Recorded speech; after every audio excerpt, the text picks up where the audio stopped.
Hi and welcome to Let's Talk Photography.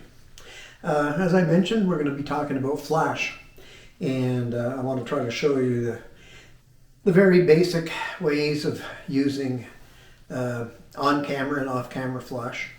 So what we've done is I put a Nikon SB700 on top of here. I've got it set at 1/16 power, and I'm going to show you a photo taken directly just using that with no modifiers whatsoever. And then I'm going to bounce flash it to show you the difference, and I'll talk about the different power.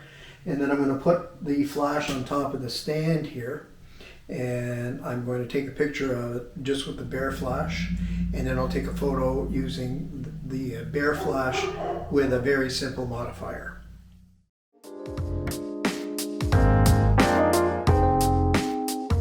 Okay, so welcome back, and here's we're going to take a look at the photos that I took using the flash in different ways. So this first one was with the speed light on top of the camera, just bare flash, and the settings for that one, ISO 100, f5.6, 1/200th of a second, and the speed light power was at 1/16 power.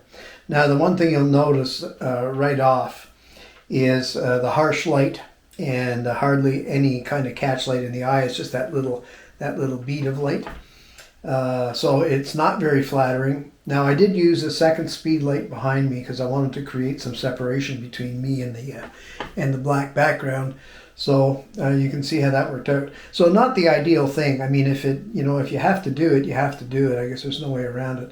But it's not flattering light at all. It's way too direct, too harsh, too specular. Okay, in this second one, what I did is I bounced the flash off the ceiling. So all I did is I took the flash like this.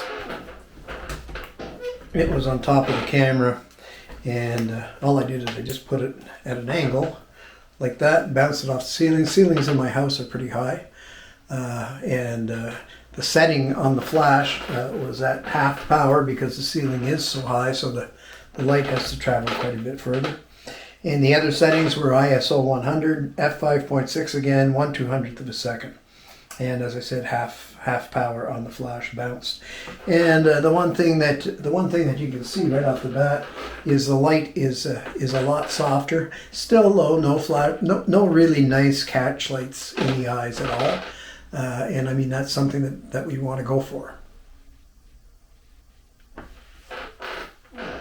Now in this third one, what I did is I took the flash off the camera, put it on a stand at about a 45-degree angle to me. And you can see that the first thing you notice is that now the light is now starting to shape the face a little bit more. There's more shadow on one side of the face than there is on the other. Still no real catch lights in the eyes. Just very, very tiny catch lights. And again, because it's direct at the face, even though it's off camera, the light is still fairly harsh. And again, not all that flattering.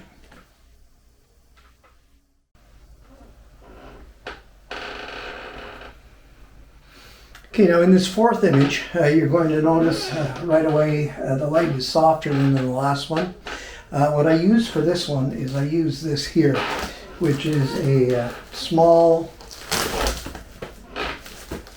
octabox that just fits on. You just put your speed light inside there.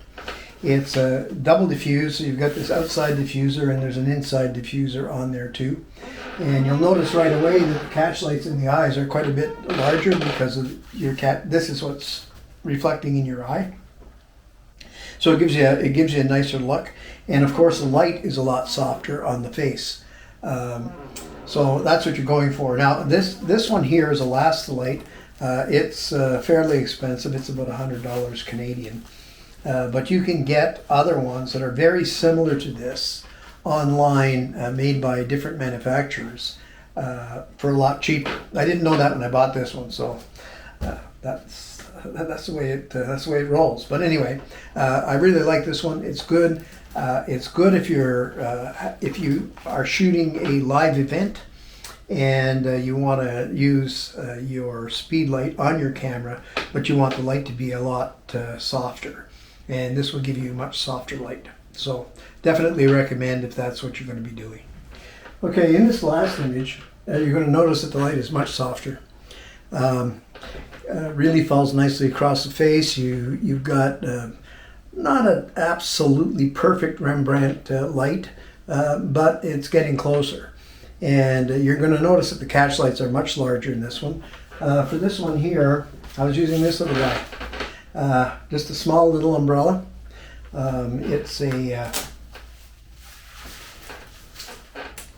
just like that, so you can see it's not all that large. And I shot into the umbrella, which is what gives you the nice catch lights. Sometimes I shoot through, but this time I didn't want to take the cover off. This one here is made by Photoflex, not expensive at all, and it's a great little diffuser, easy to carry around. You just need the light stand and your off-camera flash, and you're all set to go. And because it's so light, you can actually, if you're shooting through, you can actually have somebody hold it for you, so you can have it positioned in any way you want to get the light perfectly across the face. So it's a good little one to have. So that's it. So you can see that. Definitely getting your flash off camera is the way to go, because it gives you nicer light. You can sculpt the light, and the minute you put modifiers on it, it gives you much softer light. And that little umbrella, I also have a 60 foot, not quite 60 foot, 60-inch umbrella. That gives you even a nicer, softer light. I'll continue with these. I'll show you some different setups, and if you want to get started, I'm also going to talk to you about a couple of people that I really look to when it comes to lighting, and you can go and check out their books and their sites, and that's where I learned, and it really helps. So anyway, I hope you enjoyed this. Let's keep talking photography, and we'll see you later.